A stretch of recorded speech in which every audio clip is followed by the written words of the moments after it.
Koju biste avanturističku priču sa istim žarom prepričavali nebrojeno puta, a mislima i čulima je oživljavali do detalja? Za mene u takvoj priči ima brzine, adrenalina, ima pejzaža koji šire paletu ranije spoznatih boja, ima slobode. Ja sam Kosta i u ovoj Serbian Adventures epizodi predstavljam vam izdvojene utiske sa dvodnevne avanture po Fruškoj gori i neke sjajne ljude koji će vam pokloniti iskustva za pamćenje. Naš domaćin u off-road avanturi je Vlada, ekološki osvešćen punker, zaljubljenik u domovinu, motore i Frušku goru. Sa njim obilazak ove planine dobija bar dve nove dimenzije.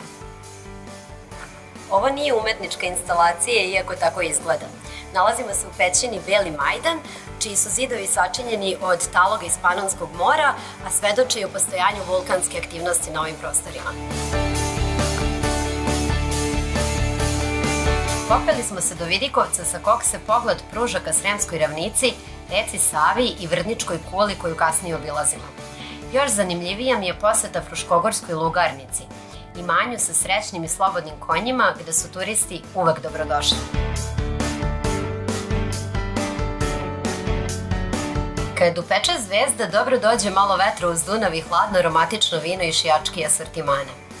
Naslednica ove porodične vinarije otkriva mi sve što nisam znala da ugostitelji uzimaju u obzir kada vam preporučuju vino. Od Ivane sam saznala da se vino osobi može preporučiti prema karakteru i godinama. Za mene je izabrala Neoplantu, jednu od dve vrste po kojima je ova vinarija i najpoznatija.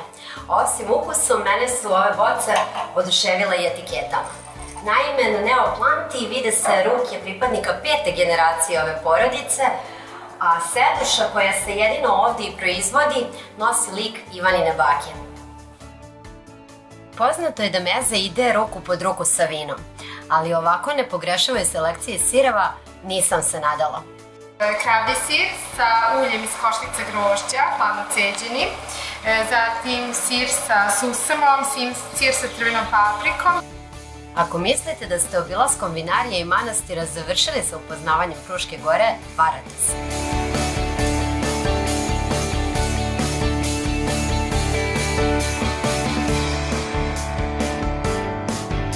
Ovaj fruškogorski dragulj nastao je igrom čoveka i prirode. Pešenovačko jezero. Najlepša priroda na Fruškoj gori koju sam do sad videla. U kopu nekadašnjeg rudnika danas je idealno mesto za kupanje u vrelim letnjim danima, a spektar boja ubedit će vam da ste na nekoj dalekoj istočnjačkoj destinaciji. Prvi dan završavamo na konaku kod Zokija u Čareviću, pravoj seoskoj idili.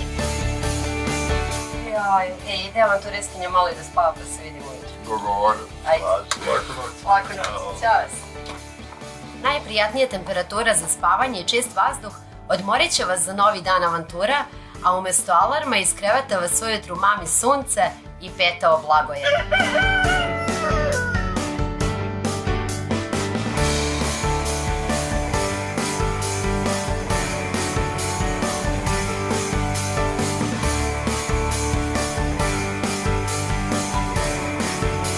Drugog dana smanjujemo broj točkova i povećavamo nivo adrenalina. Projurili smo kroz Novi Sad, Sremske Karlovce, pa produžili na drugu stranu Fruške gore koju juče nismo okrznuli.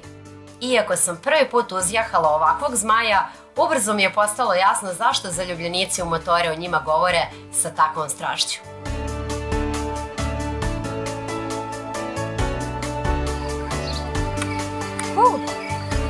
Mislila sam da jučerašnji off-road ništa neće prevazići, ali mislim da mi ova vožnja motorom ipak favorit ove avanture. Vreme za ručak provodimo u hladovini i udobnosti bašte Belog Čina, prepuštene specijalitetima s roštilja. Posle predaha jezdimo dalje, a još jedno predivno jezero nalazi se na mapi naših putešestvija. Nadam se da si uživala. Ne da sam uživala, nego toplo preporučujem i svima vama da odmah danas rezervišete ovu turu preko sajta Serbian Adventures. Ako vam se dopalo da putujete sa mnom, subscribeujte se na naš kanal. Obiđimo Srbiju zajedno!